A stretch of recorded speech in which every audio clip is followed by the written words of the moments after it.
So evening is coming on. This is the back of the pottery. And tomorrow morning, we're going to have a television crew come. I think that's what we should call it. So I just wanted to make a documentation of all the cleaning we've done. Maybe that's too much light, but I can't even start to say how much cleaning we've done. This is what the shop should look like all the time.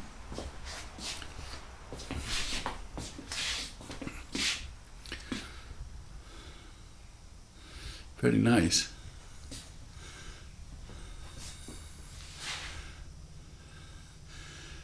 So one of the things that has happened is I started off the week making 12s.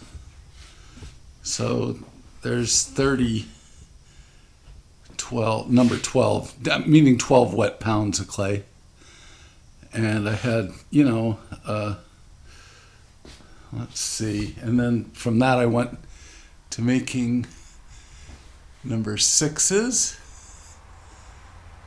So that's what's drying up there. And then these are 24 pounders, the ones down below.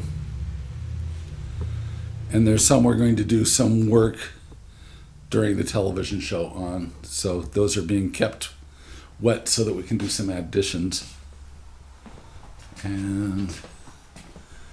But there's the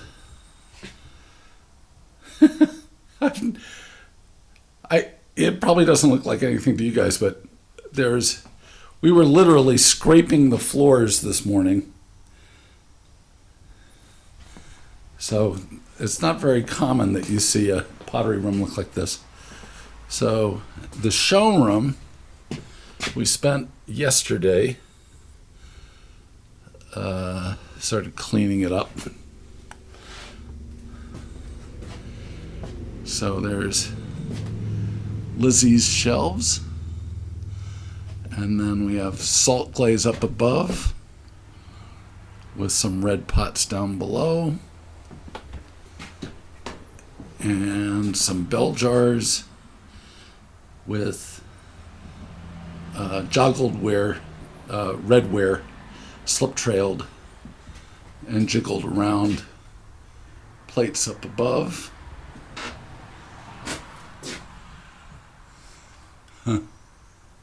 It's going to be interesting to see what this looks like, on the camera. I mean, on the, the computer. So these are salt glaze pieces that I make up in Truro on Cape Cod in September. I hope we're doing that this year. We'll see. And then out of our own stonework hill, here's some Oriental. By that I mean, some Japanese glaze. There's some Seto glaze and some Tomoku. And then some more bell jars and small pots. And then we have red wares, some with sgraffito work on them.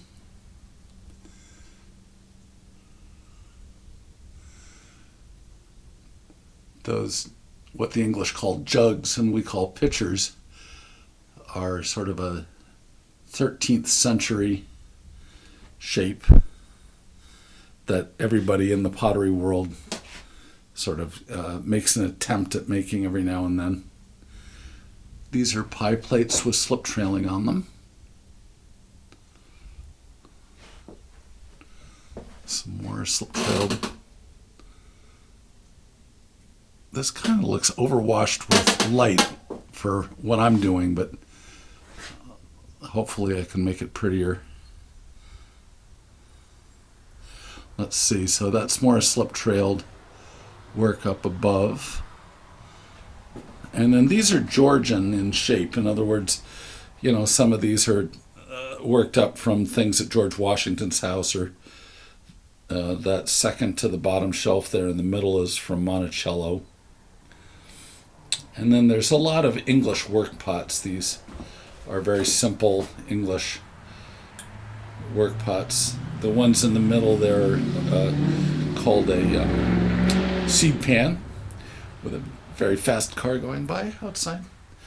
Half pots with some Greek key on them. I love the top of this cupboard. This cupboard is, the pottery is Sylvanus Bishop. The experts have said 1761 this house was built, but this cupboard was in the house, and I don't know if the cupboard itself is as old, but the doors are definitely very early. So I'm going to walk through. These are all Erica's small pots. And then here we have showroom. We're going to be doing music in this room. These bigger pots are made in two sections. They're made out of 60 pounds of clay. And they're sitting on a base of maybe 30 pounds. Nice old banjo on the wall that was a gift. But every inch of this room has been torn apart and cleaned. We got all done and my wife said, "You didn't do the windows." And I see she's done an amazing job. You usually don't go over and go, "Look at the window." Well,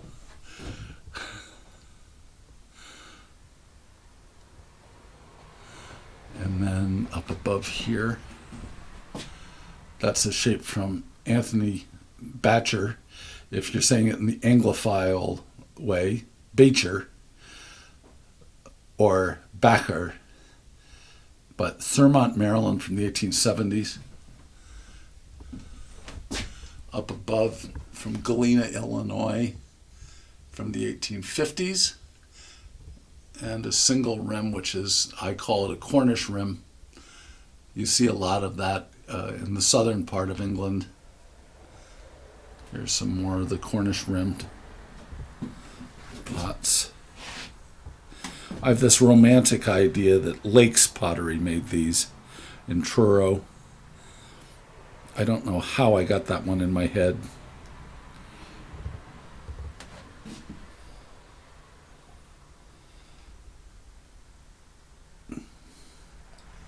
So I can't tell you how much effort was made to have this look like this.